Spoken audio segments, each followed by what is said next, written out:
Hi students, welcome to IK Academy. இந்த விட நம்ம என்ன பார்க்க போறோம் அப்படின்னு பாத்தீங்கன்னா ஒரு முக்கியமான ரெண்டு விஷயங்கள் நம்ம பார்க்க போறோம். ஓகேவா?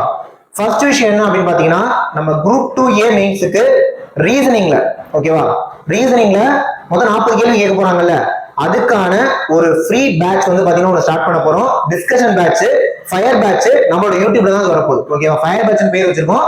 சோ அதுக்கான டீடைல் இந்த வீடியோல சொல்லிடுறேன். சேம் டைம் ரெண்டாவது மிக முக்கியமான விஷயம், குரூப் 2A மெயின்ஸ் எக்ஸாம் நடக்குமா? இந்த ரெண்டு விஷயத்தையுமே இதோட டிஸ்கஸ் பண்ண போறோம். ஓகேவா?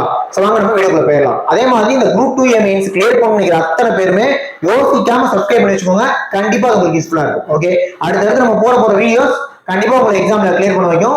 வாங்க இப்போ நம்ம வீடியோக்குள்ள போயிடலாம். ரைட், என்ன விஷயம் அப்படின்னு பாத்தீங்கன்னா, ரீசெண்டா கம்ப்யூட்டர் பேஸ்ட் டெஸ்ட்ல டிஎன்பிஎஸ்ல ஒரு எக்ஸாம் நடந்துச்சு. ஆல்ரெடி டிஎன்பிஎஸ்ல ஏஇ எக்ஸாம் 2024ல, ஓகே, இந்த வருஷம் நடந்த ஏஇ எக்ஸாம் கம்ப்யூட்டர் பேஸ்ட் டெஸ்ட்ல நடந்து முடிஞ்சிருச்சு. அப்புறமா டிப்ளமோ ஐடிஐக்கு ஒரு எக்ஸாம் வச்சா அதுவும் கம்ப்யூட்டர் பேஸ்ட் டெஸ்ட் நடந்து முடிஞ்சிருச்சு. ரீசெண்டா இன்னொரு கம்ப்யூட்டர் பேஸ்ட் டெஸ்ட் ஒன்று நடந்துச்சு. அது வந்து பாத்தீங்கன்னா எக்ஸாம்ல நிறைய டெக்னிக்கல் இஷ்யூஸ் நடந்தனால அதுக்கான எக்ஸாம பிப்ரவரி மாசம் போஸ்ட்போன் பண்ணிருக்காங்க. ஓகே, இப்ப நமக்கு குரூப் 2 மெயின்ஸ், இதுல இந்த குரூப் 2 மெயின்ஸ் இருக்குல்ல, அது பொறுத்த வரைக்கும் டிஸ்கிரிப்டிவ் தான். சோ நோ இஷ்யூ, அது பொறுத்த வரைக்கும் எந்த பிரச்சனையும் இல்லை. ஆனா 2A மெயின்ஸ்ல எலிஜிபிலிட்டி தமிழ் வந்து நம்ம டிஸ்கிரிப்டிவ். ஆனா மெயின் எக்ஸாம் இருக்குல்ல, தமிழ் 60 கேள்வி, ரீசனிங் 40 கேள்வி, ஜிஎஸ் 1 கேள்வி, 200 கேள்வி, அதை கம்ப்யூட்டர் பேஸ்ட் டெஸ்ட்ல நடத்தும் தான் சொல்லியிருந்தாங்க. கம்ப்யூட்டர் பேஸ்ட் டெஸ்ட்ல தான் குரூப் 2A மெயின்ஸ் நடக்க போகுது. இப்ப இதுல இந்த இஷ்யூஸ் வந்தனால அந்த எக்ஸாம் என்ன ஆகும் அப்படிங்கிறத பத்தி தான் பார்க்க போறோம். என்ன விஷயம்னா, இப்ப வந்து பாத்தீங்கன்னா கம்ப்யூட்டர் பேஸ்ட் டெஸ்ட் வந்து இதுல இஷ்யூ ஆயிருக்கு. ஓகே, ஆனா இதுக்கு முன்னாடி ஏஇ எக்ஸாம் கம்ப்யூட்டர் பேஸ்ட் தான் இருந்துச்சு. டிப்ளமோ ஐடிஐ எக்ஸாமும் கம்ப்யூட்டர் பேஸ்ட் தான் இருந்துச்சு. இது இல்லாம ரயில்வே, எஸ்எஸ்சி, பேங்கிங், இதெல்லாம் காலங்காலமா கம்ப்யூட்டர் பேஸ்ட் தான் நடந்துட்டு இருக்கு. ஓகேவா? இந்த கம்ப்யூட்டர் பேஸ்ட் டெஸ்ட்ல நடக்கிற எக்ஸாம் அயோன் டிஜிட்டல் ஜோன் அதுல கொடுத்துருவாங்க.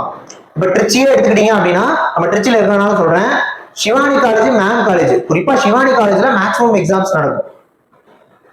ஓகேவா? சென்னையில கூட ஃபார்ச்சூன் டவர்ஸ், அதுல கண்டிப்பா எக்ஸாம்ஸ் நடக்கும். இப்போ எக்ஸாம் நடத்துறது கன்சர்ன்ட் காலேஜஸ் தான். ரயில்வே எக்ஸாம்னாலும் காலேஜ் தான் நடத்துது, எஸ்எஸ்சி எக்ஸாம்னாலும் காலேஜ் தான் நடத்துது, டிஎன்பிஎஸ்னாலும் காலேஜ் தான் நடத்தும். ஓகே, ஏவி எக்ஸாமோட சர்வர்ல ஏதாவது இஷ்யூ ஆயிருந்தா அதுக்கு எக்ஸாம் நடத்துற அவங்க தான் பொறுப்பு, டிஎன்பிஎஸ் தான் பொறுப்பு. மற்றபடி சிஸ்டம் வைஸ் ஏதாவது இஷ்யூனா காலேஜ் தான் பொறுப்பு. ஓகேவா? இந்த கம்ப்யூட்டர் பேஸ்ட் டெஸ்ட்ல இஷ்யூஸ் நடக்கிறதுங்கிறது நார்மலா இந்த ரயில்வே எஸ்எஸ்சிலே அப்பப்போ நடக்கும். இப்ப டிஎன்பிஎஸ்ல இந்த ஒரு எக்ஸாம் நடந்துருச்சு. என்ன விஷயம்னா, அது வந்து இஷ்யூ ஆயிருச்சுன்னு ஒத்துக்கிட்டு எக்ஸாம் போஸ்ட்போன் பண்ணிட்டாங்க. ஓகே, இப்ப இந்த 2A எக்ஸாம்ல, ஓகேவா, 2A எக்ஸாம்ல நடக்கிறதுக்கு முன்னாடியே டிஎன்பிஎஸ்சி இந்த கம்ப்யூட்டர் பேஸ்ட் டெஸ்ட்ல இஷ்யூஸ் வருது அப்படின்னு யோசிச்சாங்க அப்படின்னா மேபி எக்ஸாமே ஓஎம்ஆர்ல நடத்தலாம்னு சொல்லிடலாம். இல்ல நம்ம கண்டிப்பா கம்ப்யூட்டர் பேஸ்ட் டெஸ்ட்ல நடத்தலாம்னா நடத்திடுவாங்க. அப்ப எக்ஸாம்லாம் தள்ளி போகாது, எக்ஸாம்ஸும் நடந்துடும். அது கம்ப்யூட்டர் பேஸ்ட் டெஸ்டா ஓஎம்ஆர்ங்கிறத நம்ம வெயிட் பண்ணி பார்ப்போம். திரும்ப சொல்றேன், இந்த ரீசெண்டா நடந்த ஒரு எக்ஸாம்ல கம்ப்யூட்டர் பேஸ்ட் டெஸ்ட்ல இஷ்யூஸ் வந்தனால அந்த எக்ஸாம தான் தள்ளி வச்சிருக்காங்களே தவிர கம்ப்யூட்டர் பேஸ்ட் டெஸ்ட் மாத்தல. திரும்ப கம்ப்யூட்டர் பேஸ்ட் டெஸ்ட் தான் நடக்க போகுது. புரியுதுங்களா? அப்படி இருக்கிறப்ப இந்த குரூப் 2A மெயின்ஸ் அதனால பாதிக்கப்படுமான வாய்ப்பு ரொம்ப ரொம்ப கம்மி. அதனால மெயின்ஸுக்கு பட்ஜெட் இருக்க ஸ்டூடெண்ட்ஸ் நீங்க பாட்டுக்கு படிங்க, எக்ஸாம்ல எந்த பிரச்சனையும் வராது. இதை நான் ஃபர்ஸ்ட் சொல்லிக்கிறேன். ரெண்டாவது, நம்மளோட அந்த ஃப்ரீ டிஸ்கஷன் கிளாஸஸ் ரீசனிங்கானது. ஏன்னா ஜிஎஸ் ஒரு கொஸ்டின் நீங்க படிச்சுக்கோங்க, தமிழ் 60 கேள்வி எல்லாருக்குமே ஈஸி தான். இந்த 160 கேள்வி உங்க குரூப் படிச்சுக்கோங்க. இந்த 40 கேள்வி அதே இந்த ரீசனிங் 40 கேள்வியிலையுமே கூட ஈஸியா தான் இருக்கும். 40 கேள்வியுமே ஈஸியா தான் இருக்கும். அந்த 40 கேள்வி என்ன டைம்ல அடிக்கிறோம் அதான் பிரச்சனை. அதுக்காக நிறைய பேர் கோச்சிங் சென்டர்ஸ்ல ஃபீஸ் கட்டிலாம் படிச்சுட்டு இருப்பீங்க. ஓகேவா?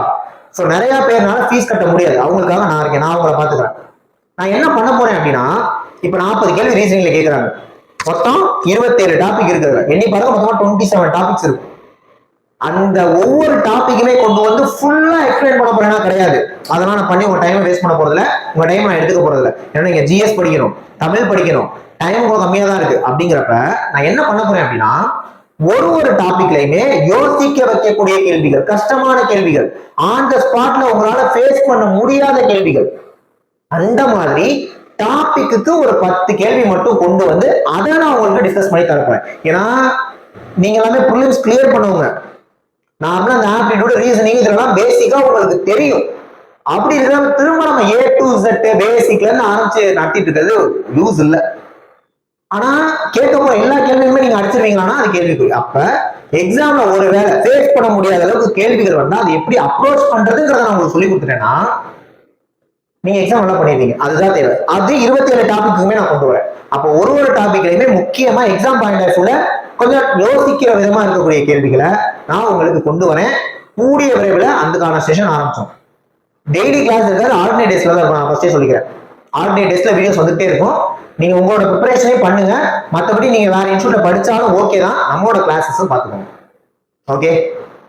ஸோ இந்த குரூப் 2A மெயின்ஸ் கிட்டத்தட்ட ஒரு 25,000 பேர் எழுத போறீங்கன்னு நினைக்கிறேன். அத்தனை பேரும் இந்த செஷனை யூஸ் பண்ணிக்கோங்க. இந்த குரூப் 2 கிளியர் பண்ணாதவங்க யாராவது இந்த வீடியோவை பார்த்தீங்கன்னாலுமே கூட நீங்க இந்த செஷனை யூஸ் பண்ணிக்கோங்க. ஏன்னா ப்ரிலிம்ஸ்க்கும் ரீசனிங் வரப்போகுது. ஏன்னா 10 கேள்வி கேட்க போறாங்க ரீசனிங்ல வரப்போற எக்ஸாம்ஸ்ல 2025 வரப்போற குரூப் 4 குரூப் 2ல. ஓகே. திரும்ப நீங்க குரூப் 2 எழுதுவீங்க.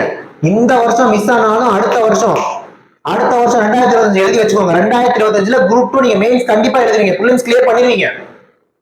அப்படி இருக்கிறப்போ உங்களுக்கு அந்த மெயின்ஸ்க்கு யூஸ் ஆகாம போகுது. கத்துக்கிறது யூஸ் ஆகாம போகவே போகாது, என்னைக்கு இருந்தாலும் நமக்கு கை கொடுக்கும். ஸோ கொடுக்குற செஷன் யூஸ் பண்ணிக்கோங்க. குரூப் 2 மெயின்ஸ்க்கான ரீசனிங் கிளாஸஸ், குறிப்பா அந்த ரீசனிங் மட்டும் அந்த 27 டாபிக்ல 40 கேள்வி கேட்க போறாங்கல்ல, அதுல வர ஒவ்வொரு டாபிக்கும் அந்த டிஃபிகல்ட்டான கொஸ்டின்ஸை மட்டும் எப்படி அப்ரோச் பண்றதுங்கிறத நான் டாபிக் வைஸ் உங்களுக்கு சொல்லித்தரேன். தரமா இருக்கும் செஷன், யூஸ் பண்ணிக்கோங்க. மற்றபடி இந்த குரூப் 2A எக்ஸாம் சொன்ன டேட்டு கண்டிப்பா கரெக்டா நடந்தும். டிஎன்பிஎஸ்சி அதை பார்த்துக்குவாங்க. சரிங்களா? நெக்ஸ்ட் வீடியோல பார்க்கலாம். தேங்க்யூ.